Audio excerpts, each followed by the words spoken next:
You are watching a master at work. You're invited to take off your pants and run down the boardwalk. Yep, Cupid's Undie Run is a fundraiser that happens in cities all across the U.S. to support those with a genetic disorder called neurofibromatosis. I met up with the two moms who are exposing the 757 to NF for the sake of their sons. Stripped down and amped up. That's one way to describe the revelers who run in their skivvies. If you come to this event and you don't have fun, I'll reimburse your registration fee personally, because I know you're going to have a good time. Tracy Claire brought Cupid's Undie Run to Virginia Beach 8 years ago for her son, Super Cooper. I can't cure him. I can't take away his pain, but I can raise money and awareness for him. 11-year-old Cooper and 12-year-old Sloan Brooks both have NF. The neurological disorder can cause tumors to grow on your nervous system at any point in life. Every ache and pain bothers you. Sloan's mom, Becca, is always worried. He currently has a tumor on his optic nerve and another on his brainstem.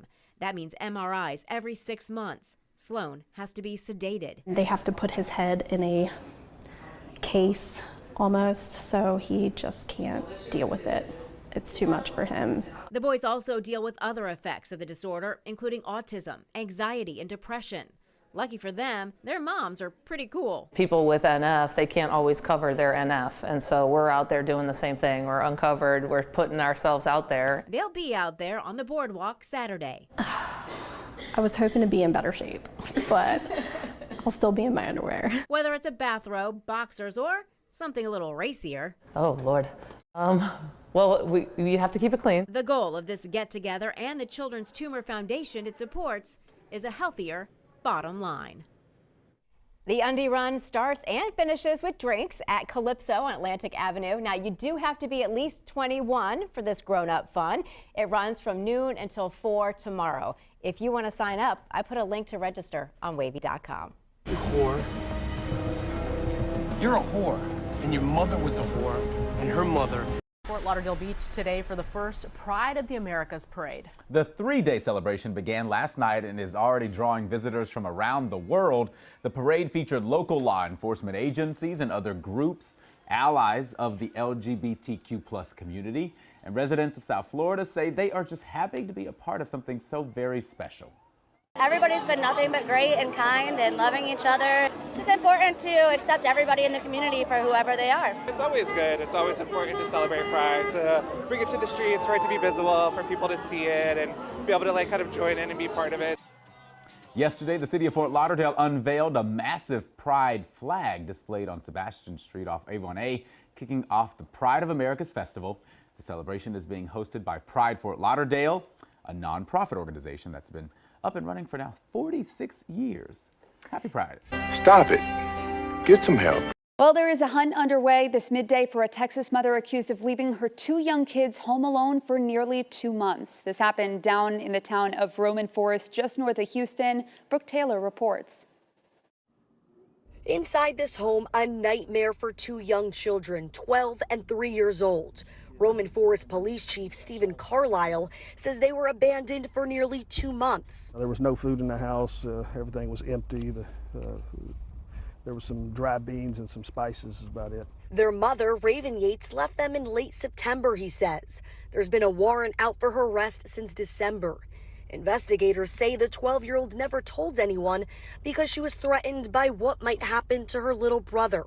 They have different fathers. And she was afraid that her father was going to take her and leaving the 3-year-old by himself. Fearful, she obeyed. She'd call her father, saying mom was working and he would send food.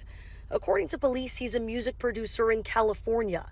He called police once family members spotted Yates in Mobile, Alabama, where she's from, without her kids. When he got a call from his ex-mother-in-law and they put 2 and 2 together, he caught the first plane over here. Investigators shocked to see how they were living. The officers checked the bedroom of the children and discovered heavy urine odor coming from the 3-year-old's bed. Yates continues to be active on social media, posting to her thousands of followers as investigators work with Mobile police to arrest the 31-year-old's mom. She's wanted on 2 counts of abandoning or endangering a child without intent to return. She hasn't responded to our messages. A 12-year-old cannot take care of a 3-year-old for a long period of time. It's dangerous, especially over a month and a half. It's dangerous, it's irresponsible of the parent. You whore. You're a whore, and your mother was a whore. I don't think that they feel that they're targeting, but it feels that way. New at 10 and only on 2 News, a Utah family says a new law that's just days old is already having potentially life-threatening impacts. Yeah, an 8th grader who is currently transitioning has had some suicidal thoughts immediately following the passage of a law banning transgender surgeries for minors. Jim Spiewak live tonight. And Jim, this family wants the state to know the impacts the law is already having. Yeah, they told us tonight that this is a really difficult discussion, but they are not going to stay quiet just days after lawmakers here at the Capitol passed this bill into law. It's hard to be a teenager right now, but having this added onto it makes it 20 times harder. Chelsea Oaks' son Sam is transitioning. So when Senate Bill 16 became law banning transgender surgeries for minors, 13-year-old Sam started to get suicidal thoughts. We ended up staying home because he had been feeling like hurting himself, feeling like he didn't deserve to be around anymore. Chelsea says there was a lot of misinformation shared about transgender youth during the passage of the bill, but what's reality for her is the pain it's caused her and her family. It's definitely not something any parent should have to go through. Sam is a creative 8th grader who loves drawing, digital art, and acting, and has a tremendous support system around him. Even if I seem distant, I don't mean to. It's just been pretty hard right now. Because Sam has already started transitioning, this law can't stop him from continuing, but he's had these dark thoughts in part because he knows others can't. People don't understand that what they're doing actually does impact other people's lives. Tonight, the Oaks' message to those who support this law. It does hurt to know that people out there are very, rude in that sense, that they don't want someone to be who they truly are, even if it's like something that doesn't even hurt them. Now, it's very likely, according to the bill sponsor, that there's going to be lawsuits and litigation over this new law. Speaking of the bill sponsor, I did reach out to the bill sponsor and also the governor for a response. I did not hear back from either of them throughout the day and into tonight. We're live outside the Capitol. Jim Spiewak, KUTV 2 News. Jim, thank you. We do want to remind people there is a sugar cookie, man. This is crazy. Looking for this man accused of child molestation and other charges. 43-year-old William Gray is wanted for sexual assault of a child, prostitution of someone under the age of 18, and possession of child pornography. Gray is about 5'10" tall, about 300 pounds. If you have any information, please call Pflugerville Police immediately. Accused of dealing deadly drugs and laundering money is expected to appear in court in Mount Vernon today. Police say he portrayed himself as a man of God, helping people with drug problems, while at the same time selling the very drugs that have killed thousands in Washington state. King 5's Brady Wakayama is live in the studio with the details. Brady? Yeah, Jake and Mimi, police say Stephen Parker was arrested after authorities say they caught him leading a dangerous double life. He was supposed to be arraigned on 7 felony drug and money laundering charges last week, but his lawyer withdrew from the case, citing financial reasons. Parker is listed as an officer at Nest Ministries and a reverend at Omni Mana Services, both in downtown Arlington. Court documents state police caught Parker in his car with nearly 3 pounds of meth, more than 2,000 fentanyl pills, along with powdered fentanyl and cocaine. Investigators say Parker was rising in the drug scene, even bragging about being a good dealer. Detectives say they searched this house on State Route 530, where Parker lived with his wife and mother-in-law, as well as an alleged drug house Parker kept with a girlfriend on the Tulalip Reservation. Between the two, they found 30 guns. While it's unclear if Parker was actually a minister, police say he was well aware of the danger he was dealing. In fact, told us during one of his interviews that he had to administer Narcan to someone who had overdosed on fentanyl. And the documents said Skagit County authorities began investigating Parker in November 2022 after a source told detectives he was distributing controlled substances in Skagit, Snohomish, and Whatcom counties. And if convicted on all of the charges, Parker faces a total of 54 years in prison and $126,000 in fines. For now, live in the studio, Brady Wakayama.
Stop it. Get some help. Aquarium stranding response team is investigating a second whale death in Hampton Roads this year. Crews pulled a young humpback whale ashore today near First Landing State Park in Virginia Beach. Allison Basil watched with a crowd as the team used tools and a crane to get to the bottom of what happened. People coming from all around to see this. An investigation is underway to find out what killed a young humpback whale off Virginia Beach's coast. We were driving and we smelled an awful smell.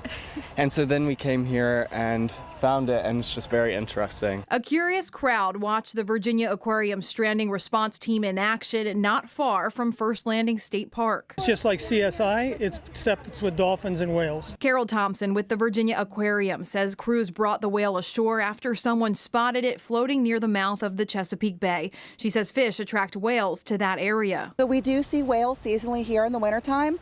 We prefer to see them swimming than in this condition. Since December of last year, the National Oceanic and Atmospheric Administration have recorded 3 humpback whale strandings, 2 in Virginia and 1 in Maryland. We did respond to another humpback whale that was deceased in January. That one was over in the Craney Island area of Portsmouth. Crews examined the whale externally, then internally with help from a crane. Mark Swingle used to work with the stranding response team. He says crews are constantly learning from these gentle giants. We never lose that fascination for seeing these majestic animals, and this is really how we know all about them, their biology, what they feed on. It's a sight many onlookers will never forget. Not this close ever before. This is very interesting. In Virginia Beach, Allison Basil, 13 News Now. Welcome back this morning. The CDC has new recommendations for how often you should get the COVID-19 shot. The agency now says the shot should be part of your regularly scheduled vaccinations. New guidelines for the hepatitis B, MMR, and flu were also included in this report. These new recommendations do not change vaccination requirements for school enrollment. WJCL, you'll hear from a corrections officer at Smith State Prison. This week, the GBI arrested the former warden for his role in a prison contraband ring. As our Andy Cole reports, the investigation started after a murder-for-hire plot went wrong. We just could not believe they arrested him. Couldn't believe it. Shock from this Smith State Prison corrections officer who asked not to be identified after their former boss, Warden Brian Adams, was arrested by the GBI. We believed, everyone believed, that they were going to let that warden walk.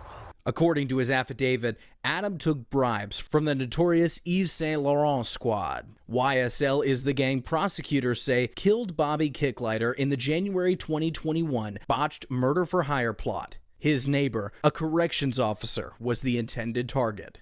As investigators uncovered the truth about Kicklighter, they found the YSL connection, eventually charging the gang leader Nathan Weeks and 3 others with murder and other charges. Weeks' November 2022 indictment says he was able to cajole, bribe, coerce, and intimidate prison guards to participate in smuggling, even claiming Smith State Prison as his own, calling it Yves Saint Laurent Prison. So is it fair to say that it really is the YSL prison? Absolutely. Wednesday night, the Georgia Bureau of Investigations charged Adam with conspiracy to violate the Racketeering Influenced Corrupt Organizations Act, bribery, giving a false statement, and violation of oath by a public officer. He put our lives in danger, you know, and some of us, I think, in danger. No, I'm not even staying at my house. So this danger's real? It's dangerous for real. The GBI said that the Kicklighter murder investigation showed Weeks was involved in a prison smuggling ring and say that and the case against Warden Adams are related and ongoing. I don't care if he's a warden or not. It's against the law. He's dealing with inmates. He's giving them contraband. Those of us that are good, we're coming to work because we're law enforcement officers. We take our oath seriously, and we have a calling. In Tattnall County, I'm Andy Cole, WJCL 22 News. Just trying to help a woman in distress is now recovering from a brutal attack. Thank you for counting on NBC2. I'm Peter Bush. And I'm Kyla Gaylor. The man was left bloodied and unconscious in the middle of downtown Fort Myers. NBC2's Hope Salmon is live outside the business where it happened, talking to workers downtown. So Hope, what are they saying? Well, most of the people that work at the businesses around here say they know the person that was beaten. They say he's a great guy who worked at Downtown House of Pizza for 8 years. And I want to warn you, the video that you're about to see is disturbing, but the family is hoping you watch so you can help track down the other guy.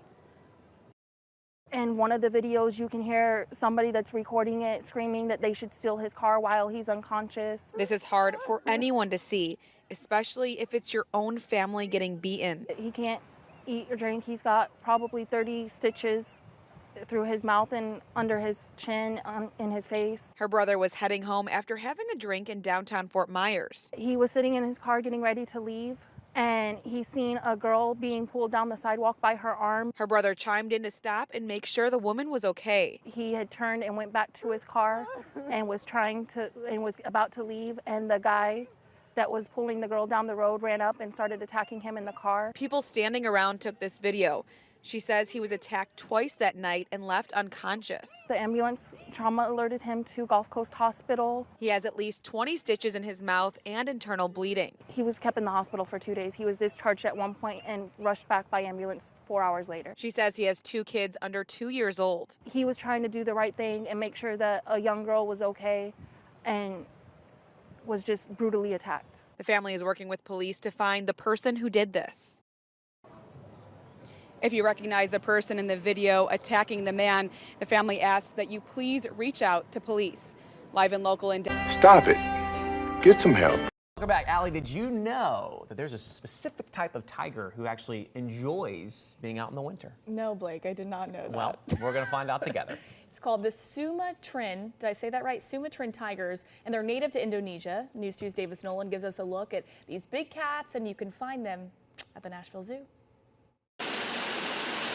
I think it's safe to say that the Sumatran tiger exhibit at the Nashville Zoo features some of the most ominous but beautiful animals there. The public gets a great view of them on exhibit. If you come here, you could see them being up close to the glass.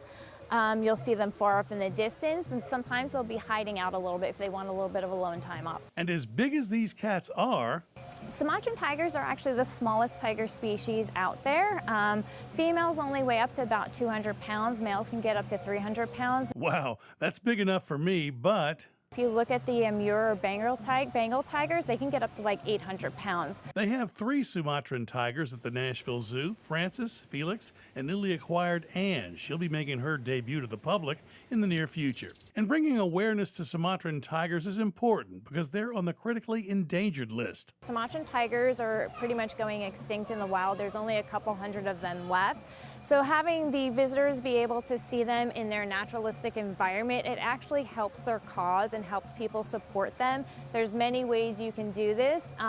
One of them is getting the palm oil app on your phone. So what is that? The Palm Oil app lists companies that support sustainable palm oils. So when you go shopping, you can buy products from companies that help prevent the deforestation of these animals' habitats. They also help the people in the area to get jobs, so that way that also helps them from not poaching the Sumatran tigers and putting them to use in some other helpful way for their communities. So what does this Nashville Zoo carnivore keeper like the most about these cats? I love the way the tigers smell.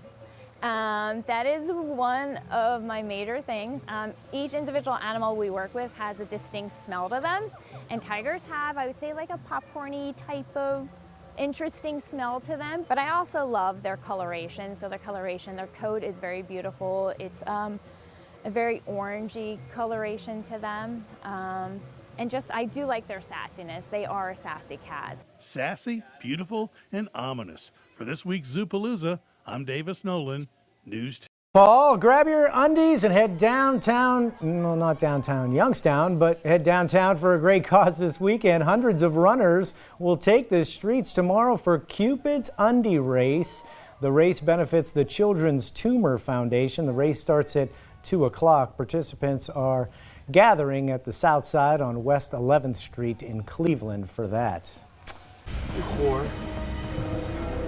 You're a whore, and your mother was a whore, and her mother. I'm Rhonda Walker, and we do want to start with the top stories of the day today, and that includes an alleged repeat criminal that had a probable cause hearing this morning. Torian Hudson is charged with a long list of crimes. He was supposed to be on house arrest after a carjacking and shooting in December. While out on bond, police say he brutally beat and murdered, and burned the mother of his child. To catch us all up on this case, we do want to get out to Sean Lay with what happened in court today. Sean? Rhonda, great to see you at this noon hour. We are following this case closely because it's a bigger example of bond issues here at 36th District Court, where suspected violent offenders are getting lower bonds and getting out. Here's what happened today.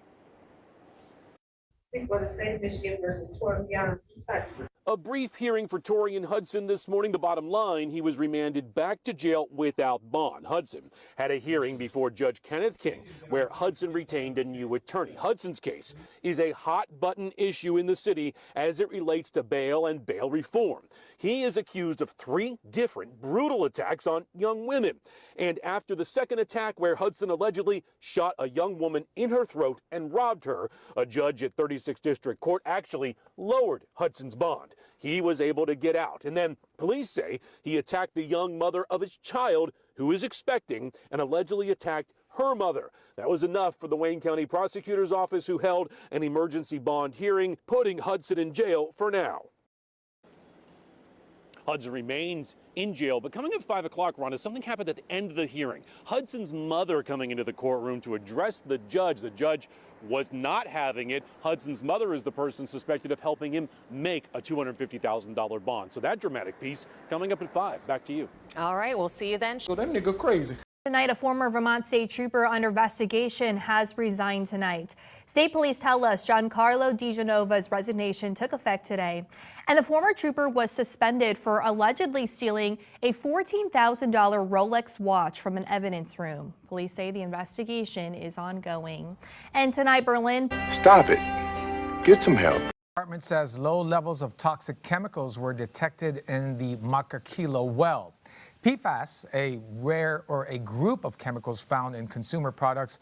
So officials say it's not uncommon to see them contaminating drinking water at these low levels, although long-term consumption of the water with these chemicals could be a health risk. The health department says low levels in the Eva Waianae water system are not an acute health threat. And they say those worried about it could use a home filtration system.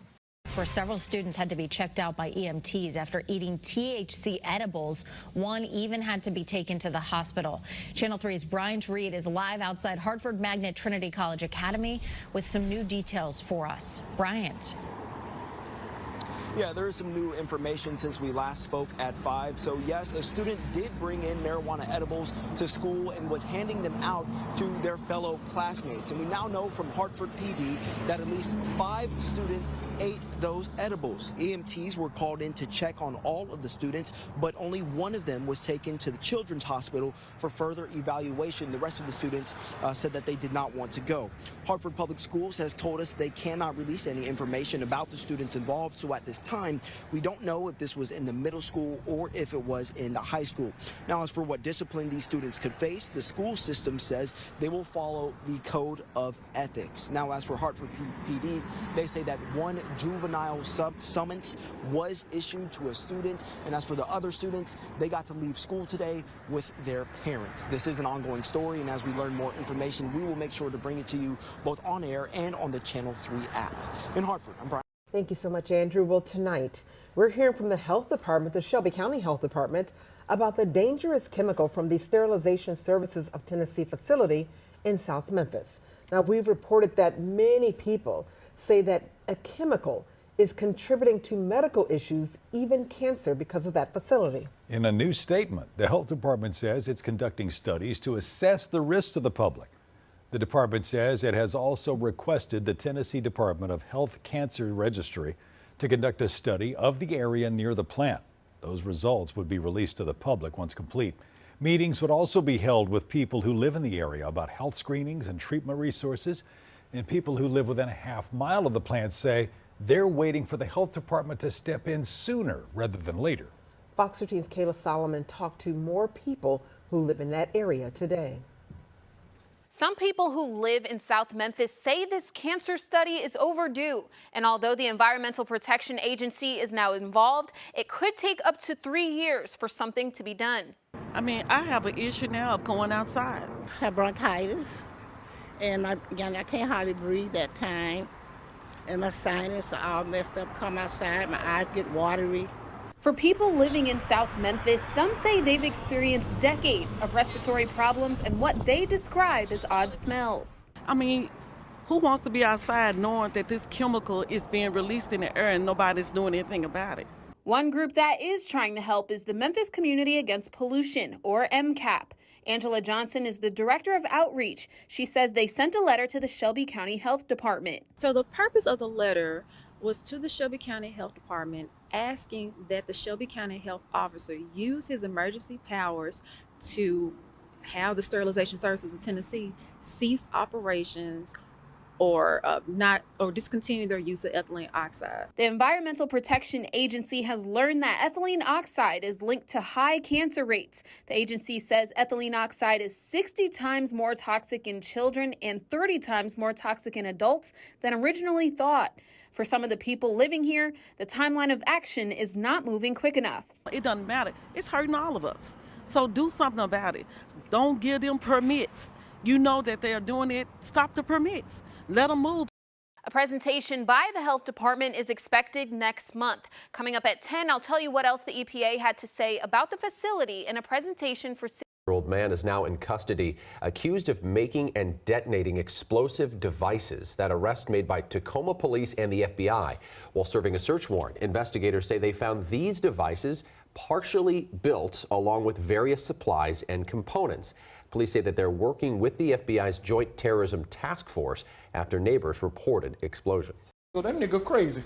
Urging Americans to be more aware than ever of deadly fentanyl-laced fake prescription pills. And fentanyl remains the deadliest drug threat facing the U.S. right now. Fox 13's Brian Flores joining us now with more on these really alarming new numbers just released. Yeah, alarming new numbers, you guys, and really the DEA not mincing any words about these pills. They say never take a pill that's not prescribed to you, never take a pill from a friend, and never take a pill bought on social media. Just one of these dangerous pills pills can kill you. Now, what their lab is noticing is that 6 out of 10 fake prescription pills, 60%, now contain a deadly dose of fentanyl. That number was 4 out of 10, or 40% back in 2021. In other words, more than half are considered lethal. What they also want the public to be aware of is that these pills are made by 2 Mexican drug cartels using chemicals sourced in China. They say they make these fake prescription pills to resemble Oxycontin, Percocet, or Xanax. I mean, look how this is the authentic one. That's the fake one. So close in what they look like, but they're actually laced with fentanyl in terms of the fake ones. The DEA has seized more than 10 million fake pills already, and we're only in the month of February, and it really does not take too much to kill you. Just 2 milligrams, which fits on the tip of this pencil, considered a deadly dose. More than 71,000 Americans died in 2021 as a result of fentanyl. So a very sober warning this morning. Spartanburg County Sheriff's Office says they've arrested 7 people who were trafficking drugs, and the ringleader was already in prison. Deputies say Kenneth Huckabee was coordinating the drug ring while he was an inmate in the Tiger River Correctional Facility. The deputies say he would talk to his wife, Shonda Finch, over a cell phone, and together they would coordinate moving the drugs with these other suspects. The sheriff's office says that they found Huckabee's phone while searching his cell. And officials talked about how important it is to stop the inmates from having cell phones while in prison. The drugs themselves is what their actions are doing, and they've been sentenced to prison. I mean, a lot of these folks have killed people, and they continue doing the drug business inside from there, and I think it needs to be stopped. And the best way we can do is stop the cell phones being able to be used in those facilities. It's been a major issue, especially at the state level. We've been following it very closely here. The deputies in this situation seized more than 11 pounds of meth. I'm innocent. I ain't do nothing. I don't know what's going on. All I know is my side of the story. I can't tell no other story. I'm innocent, and Mama, I love you. P.O.P. all the time. Fest has officially gone to the dogs. Hot dogs and sausages, that is. I'd like to officially announce that Johnsonville is the newest sponsor of Summerfest. The Sheboygan Falls-based company will now take over space on the festival grounds previously occupied by rival sausage company Clements. Summerfest sued Clements in December over unpaid sponsorship money, but online court records show the lawsuit was recently dismissed. This multi-year sponsorship includes Somerville, a newly branded destination at Summerfest on the north end of Henry Meyer Festival Park. The Johnsonville owners, the Stayers, say they've been waiting to be tapped as a sponsor for 35 years. We are a family business. We're in our 4th generation, and now we're back home, right? The largest music festival in the world, and we're a part of it. So it's the American dream. Not only will Johnsonville be bringing their famous brats to the Summerfest fairgrounds, but their stage at Somerville will only feature Wisconsin-based musical acts. Folks, I don't think realize that we are really dialed into Milwaukee. You can see our presence at other sporting events, right? So this is where we live. Most of our family live here. Our grandchildren go to college here. Johnsonville's owners are now counting down to June 22nd, Summerfest opening day. Somebody once asked me, what's the best thing to put on a Johnsonville brat? And I said, my teeth. And now I am going to put my teeth on Johnsonville brats every time I come to Summerfest, and I'm really excited about that. Reporting from the Summerfest grounds in Milwaukee, Mallory Anderson, WISN 12 News. Arrested yesterday. Today, he was charged with child abuse. Fox 6's Brett Lemoyne live at the Waukesha County Courthouse with the mayor's reaction to these charges. Brett? Yeah, Ted and Mary Waukesha police arrested Alderman Corey Payne after they say he hit a child on their leg. Prosecutors have charged him with child abuse and disorderly conduct. Monday afternoon, State of Wisconsin versus Corey Payne. Waukesha Alderman Corey Payne makes his initial appearance in court after his arrest the night before. He is employed at Cousins, actually. I'm an alderman in the city of Waukesha as well. You're what? I'm an alderman in the city of Waukesha as well. He's telling me that he's also an alderman in the city, and he's the manager at Cousins. You just told me he's an alderman? Yes. Okay. For the last 11 years. Investigators say at around 8 Sunday night, an elementary school-aged child told police Payne slapped them on the leg. The child's mother is Payne's ex-girlfriend. She told police Payne had clearly been drinking and was yelling at her. The ex told police Payne lifted her shirt and insulted her about her weight. The ex showed police video of the verbal fight. On camera, police say they saw Payne leave the room and could hear Payne slapping the child. Investigators say the child cried for 2 to 3 minutes after being struck and had a red hand imprint on their leg. I would note that although somewhat dated, this defendant does have a prior conviction for bail jumping. Payne's father, Eric, is also a Waukesha alderman. When asked if Payne's arrest would impact Payne's seat on the Common Council or committee assignments, Mayor Sean Riley said, quote, "The alleged action is a serious crime and should be fully investigated by the appropriate authorities. I respect the judicial process and will monitor this case as it navigates through the criminal justice system." The court commissioner today set Payne's signature bond at $5,000 cash. He'll also have GPS monitoring. Payne is ordered to have no contact with any of the witnesses or victims in this case and must remain sober. Reporting live in Waukesha, Brett Lemoyne, Fox 6 News. A sugar cookie, man. This is crazy. To reach by foot or car, but a key habitat for Washington wildlife.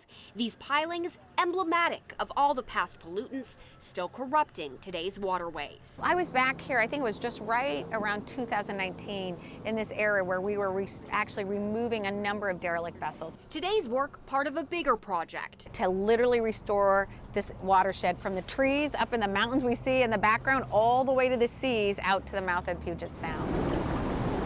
We maneuvered to where workers lifted the last of nearly 300 creosote-soaked pilings, large logs of wood soaked in preservatives used 80 to 100 years ago, now leaking toxic chemicals into the homes of salmon and forage fish. Once they get exposed to the creosote, it goes into the food chain through that avenue and makes its way all the way up to our whales. A partnership including the Washington Department of Natural Resources and Tulalip tribes aims to restore this watershed, with measures ranging from planting trees to the work you see here.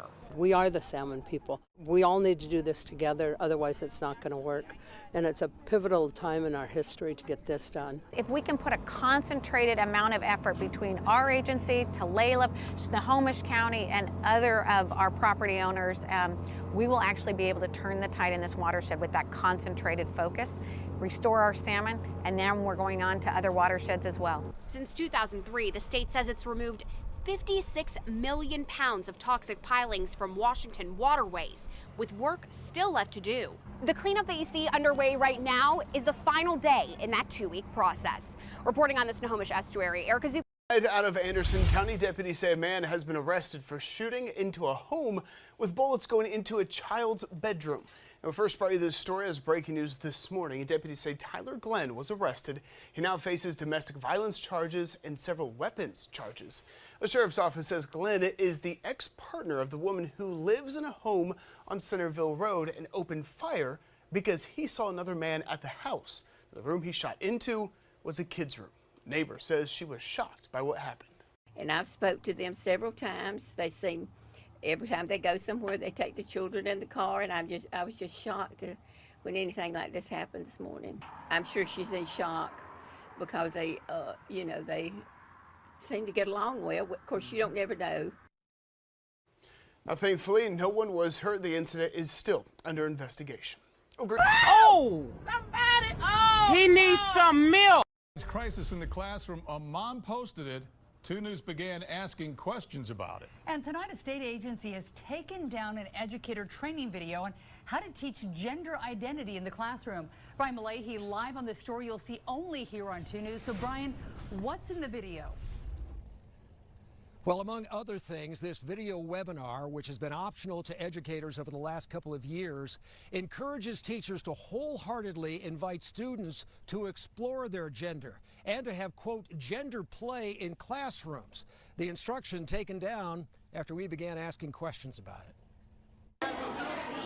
The webinar, paid for by COVID funds, was produced by the state to instruct teachers. When I was working directly in schools as a teacher. A presenter in the upper right is Dr. Yoel Arvizo Zavala. That's actually where I learned how important it was to model gender play and to do these things with students, especially young children. Why did you post this? Well, I thought that the public should know. Mom substitute teacher Lisa Logan put clips on her Twitter feed, including this webinar image showing a man handing a dress to what appears to be a boy. What's your reaction to the video being taken down? Well, it begs the question, if what they were teaching these educators was proper and right and good, then why would it have to be taken down? Tonight, the Utah Division of Multicultural Affairs, which made the video, confirms it's offline. Nubia Pena, division director, told me, "We want to do an internal review," adding, "We hired these individuals as subject matter experts." She said, "We love our LGBTQ youth and value parents." Take that courageous step. But the video gets a new look, and listen. Ask somebody, right, what or how they identify. Why not confront it in an educational setting? Well, because I believe that fundamentally and squarely belongs with the parents. Logan believes teachers have no business asking young children about their gender identity. The leader of the Utah American Federation of Teachers told me tonight he has not seen the video, but that the union does advise teachers before any instruction, make sure it complies with state and school district guidelines. Live in Salt Lake, Brian. Action from Governor Cox today after a 2 News exclusive story last night from our Crisis in the Classroom team. The governor has ordered the immediate removal of a state video encouraging teachers to have a gender play in classrooms. Brian Malahy brought you the story last night on 2 News at 10 o'clock and is live tonight with more. Brian. Yeah, the maker of the video, the Utah Division of Multicultural Affairs, did not answer directly when we asked if it agrees with statements made in that teacher training video. But tonight, it's clear the governor does not agree. We wholeheartedly invite the state-produced webinar to train educators on teaching gender identity. The students in our classroom to explore their gender. Another presenter said it's important to, quote, model gender play in the classroom with young children. Remember that when students share a part of their identity with you, consider it a gift. In response to 2 News questions, a spokesperson for the governor said today Governor Cox is deeply troubled by this video and has ordered its immediate removal. Clearly, this content is unacceptable. Do you question how this was vetted? I do. I mean, who is saying what kind of professional development our teachers should be getting? Mom substitute teacher Lisa Logan first posted webinar clips on Twitter. The Division of Multicultural Affairs internal content review of the video may be overtaken now. The governor's spokesman telling me we intend to launch a full content review of all state agencies. What that review will look like, we don't know yet. The governor also today saying that he's grateful to parents to bring this to his attention. Live in Salt Lake City, Brian Malahy, KUTV 2 News. Tonight, a man is behind bars accused of shooting at a church along Old Murfreesboro Pike on 2 separate occasions. It's caused hundreds of dollars in damage to the building. Detectives say 31-year-old Mark Abraham was seen on camera firing at least 2 rounds at St. Mark Coptic Orthodox Church in late January. Earlier this month, another round was fired, destroying a window. Police say a member of the church recognized him as a former member who was known to break glass in the parking lot recently. He's also being investigated for separate incidents in Laverne.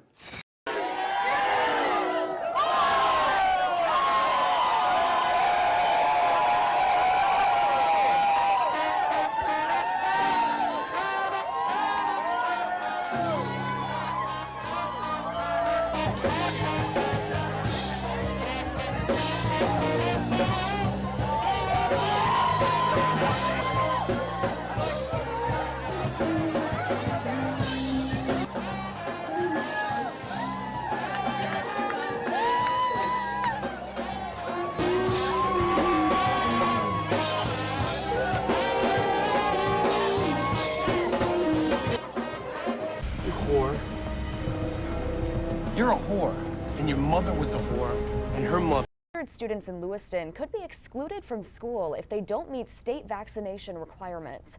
Officials say 120 students in the Lewiston public school system are not meeting Maine's current vaccination standards.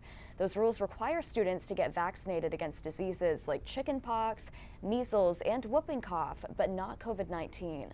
Non-medical exemptions are also prohibited after the Maine legislature stopped parents from opting out of vaccines on philosophical or religious grounds back in 2019. The Lewiston School District originally set the deadline for families as the 1st of this month. Officials chose not to enforce that deadline because of the number of students not meeting those standards. They say they're now working to get those students vaccinated. Stop it. Wendy's manager is facing charges and is out of a job after police say he used racial slurs against the coaches of the Woodstock Academy basketball team. And Channel 3 New London Bureau Chief Luke Hydash is live at that fast food restaurant with how police say all of this happened. Luke. Stephanie, Aaron, it was pretty routine for the Woodstock Academy basketball team. They stopped after an away game here at this Wendy's in Plainfield on their way back up to the academy. School says a few players went inside first, then the coaches. It was at that point that police say the manager of this Wendy's got belligerent, used some racial slurs, and refused to serve the group. That manager, 22-year-old Brett White, is out of a job tonight. Police charged him with breach of peace. He was released on a $10,000 bond, and today, staff at Woodstock Academy met with students to help them process this scary situation, make sure they're doing okay. People are just really aghast that things like this have happened to such kind of distinguished people. On the other hand, we're not surprised. Like, we have to be honest that there is hatred and racism everywhere you go. Tonight, Wendy's says that White no longer works here and that his conduct was inconsistent with their values. Coming up tonight on Eyewitness News at 5, hear from those two coaches and how they say this already scary situation could have been a lot worse. Live in Plainfield, Luke Hydash, Channel 3 Eyewitness News. The Senate passed a bill that would ban drag shows from public spaces. It would also ban drag shows in places open to people under the age of 18. Now, this is one of several bills impacting the LGBTQ+ community making its way through the state's legislature. Our Brittany Moncrief spoke with a Memphian who participates in drag shows. I love a nice little fruity dress. Style I love a fruity matters. dress with a little scarf, and usually I'd wear a little yarn wig that's like this. It's part of who Moth, aka the magical Miss Mothy, is. My full-time job is drag. My story is about coming into a city that has treated me beautifully. A safe space, now feeling insecure. The Tennessee Senate passed a bill Thursday morning banning drag shows in public places. The way that my community every 50, 60 years gets scapegoated for the grievances of conservatives is disgusting. And it's an old rule book, and it's a boring rule book. A rule that passed with a 26-6 vote, the opposing coming from state Democrats. Not only would the bill end drag shows in public places, it'll also stop those performances in spaces where people under 18 years old are present. Bills like this will harm our abilities to have prosperous careers, and those careers include festivals that are in parks. How easily this will lead to our neighbors surveilling us. As the bill heads to the House, Moth calls the potential of it passing the start of a new era. We have to radically change and alter the Tennessee state legislature, and that's by getting people into the state legislature who actually look and sound like Tennessee. A state home to thousands of LGBTQ+ community members who are determined to find ways to fight this bill. Memphis is the only place that I have ever made sense, ever. We have deep, real issues here in Tennessee, and drag queens and our art and our culture and pride, it ain't one of those issues, baby. In Memphis, I'm Brittany Moncrief. It is Heart Month, a time when we talk a lot about heart health and blood donations. Recently, the FDA released new draft guidance for evaluating blood donor eligibility in regards to lowering the risk of HIV transmission. And joining us over Zoom to talk about this now is Dr. Michael Tees, a hematologist oncologist with Colorado Blood Cancer Institute. Hello, Dr. Tees. Thanks for joining us. Hi, thank you for having me. I appreciate it. Well, let's get right to it. What's the big news about the future of blood donations out of this new guidance? Yeah, so 40 years ago with the AIDS pandemic, there required some restrictions that were necessary to reduce the risk of HIV transmission from blood products. And this was considered a permanent deferral, meaning that patients who are donors, potentially eligible donors who were gay and bisexual men would not be able to donate. Well, times have changed, and that risk is significantly reduced now compared to when it was before, when it was a 1 in 2,000 chance of getting HIV transmission. It's now more like 1 in 2 million of a chance. And so because of that, the FDA has changed their guidance, making draft recommendations to say that the gay and bisexual men do no longer have that restriction, and they are allowed to donate blood products. Well, Dr. Tees, what we've seen so far is just draft guidance, though. When might those who have been kept from giving blood be allowed to donate? Yeah, so that's a good question. They're like any type of guidance recommendations, there does require a review process. But typically what ends up happening is it does become an approved recommendation. So I would expect it in the very near future.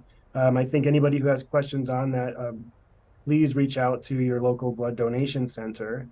You can reach out to us as well at bloodcancerinstitute.com, CBCI, Colorado Blood Cancer Institute. But importantly, this is a very positive step in the right direction. It might be perceived as a discrimination type of thing, but it really started off not being a discriminatory move. Time has changed though, and the risks are significantly lower today than it was in the distant past, and so now it really does need to move forward and change the policies that are in place right now, and it would really open up the door for thousands of more potential donors to provide the gift of life, to allow us to do what we do, is treat patients with blood cancers, as well as allow those who are getting into car accidents, for example, a trauma-like situation, to survive, as well as patients who are getting surgeries who need the blood support. Well, thank you for that additional context. Dr. Tees with Colorado Blood Cancer Institute. Thanks. So that nigga crazy. Set, go, fix start, there you go, yeah. If you were in downtown Boise earlier today, you may have come across these folks, some of them running in their underwear. Yep, you heard right. This was the 9th Cupid Undie Run, and it was all for a good cause. They're raising money for NF, a group of genetic disorders that cause tumors to form on nerve tissue. And we caught up with Jerry Thompson, the event director, about how this event benefits those in need. A lot of our NF heroes, we have an NF community here. They're registered with the Children's Tumor Foundation, and they can get on the board, get updated news and everything else. And the money that goes to the Children's Tumor Foundation is nationwide, and everybody on the register will get news and notice when there's a new drug available. 145 people signed up to participate today. As of this afternoon, they had raised $28,000. Sugar cookie, man, this is crazy. Told me to dress for the job that you want to have. And that is why I'm here today, because I would like to be the CEO of Austin Energy. We need leaders who are aligned with our priorities. And right now, our #1 priority is fighting climate change. We need to get to net zero by 2030. And honestly, if we are ever going to achieve these goals, you shouldn't even be using power at all. Okay? Listen, just last month, I destroyed the gas stove that I owned in a fire that I started because I am firmly committed to saving the planet, just like you. And I will show that same commitment as the CEO of Austin Energy. I have pronouns in my Twitter bio. I also have Ukrainian flags in my Twitter bio. And due to my extensive qualifications and the fact that my priorities align so much with the city of Austin, as well as what I thought were past administrations in Austin Energy, I would like a salary between $350,000 to $500,000 a year so that I could support my lifestyle, fund my cocaine habit, and care for my wife who has stage 5 testicular cancer. I also took a 23andMe test and found out that I am 3% black, so not hiring me would be a literal act of violence. Anyway, if I could get a recommendation to be the CEO of Austin Energy, I would really appreciate it. Obviously, I'm the most qualified person for the job here in this room. Thank you very much, Mayor and Council.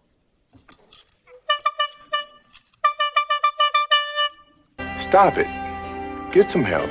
Celebrating Pride with a permanent display. Local 10's Christian De La Rosa is live with the colorful crosswalk just unveiled. Christian. Well, you know, there are a lot of cities with crosswalks, but in this case, the city of Fort Lauderdale, take a look, it's getting pretty much a whole street covered in this pride flag, and here's why. The road to the beach along Sebastian Street. Takes me back through all the struggles. Now covered and colored with meaning. And I marched in the original Stonewall in 1969, so this means a lot. The 18 by 75 feet Progress Pride flag unveiled Friday afternoon. This is our opportunity to expel the hate. Serving as a kickoff to this weekend's Fort Lauderdale Pride of the Americas Festival. It's a place for you to feel welcome. That's what Pride is about. In its 46th year, it is the longest running LGBTQ plus celebration in the state of Florida. I'm proud of it. This new addition, now a permanent reminder. What it took us to get here. There were a lot of hard-fought battles to get us to where we have something displayed on a street like this. Color, a lot of meaning, and for many of the folks that were out here for the unveiling of this, they'll also tell you it's also a reminder of the struggles to come for the LGBTQ plus community. Guys? Christian, that parade always sees a lot of people. There are thousands of people expected to come out, so I'm sure there will be a lot of road closures in place too, right? Absolutely. Go ahead and take a look at this graphic that we have. The Pride Parade actually kicks off at noon and will go from Terramar Street down south all the way through Las Olas Boulevard. So that entire strip will be surrounded by road closures, so certainly keep that in mind. I can also tell you, if you do plan to come out here, there will be free shuttles provided by the city of Fort Lauderdale and the organization going from Wilton Manors all the way to Fort Lauderdale, dropping people off, taking people back. But you could also ride share if you do plan to come out here this weekend. Also, bringing a lot of people out here to this Pride Festival this weekend. Boy George, I'm told, will be giving a full 1-hour concert. Wow. So yes, thousands of people out here for that name in a while. This weekend. Guys, right. Back to you. Should be a great time. Thanks, Christian.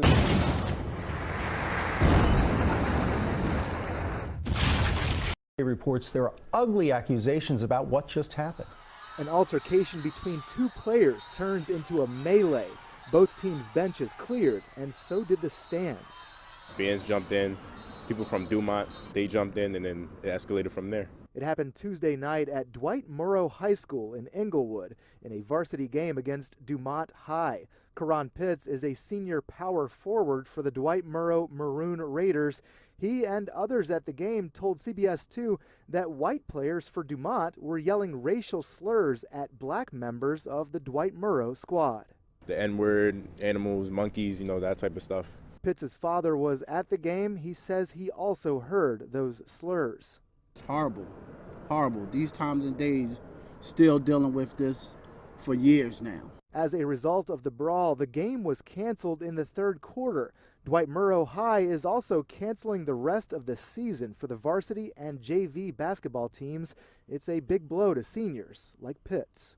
It really hurts too because, you know, we really worked hard this year. Players at Dwight Murrow say Dumont players should also have their season canceled for their role in the fight and for the alleged racial slurs. I called the superintendent's office here in Dumont to ask for comment. Someone who answered the phone said they had no comment and hung up on me multiple times. Back in Englewood, the superintendent sent a letter to parents saying as a safety measure, spectators will not be permitted to attend the remaining winter events held at Dwight Murrow High School. Spectators can instead watch on YouTube. School officials say Englewood police are investigating the fight.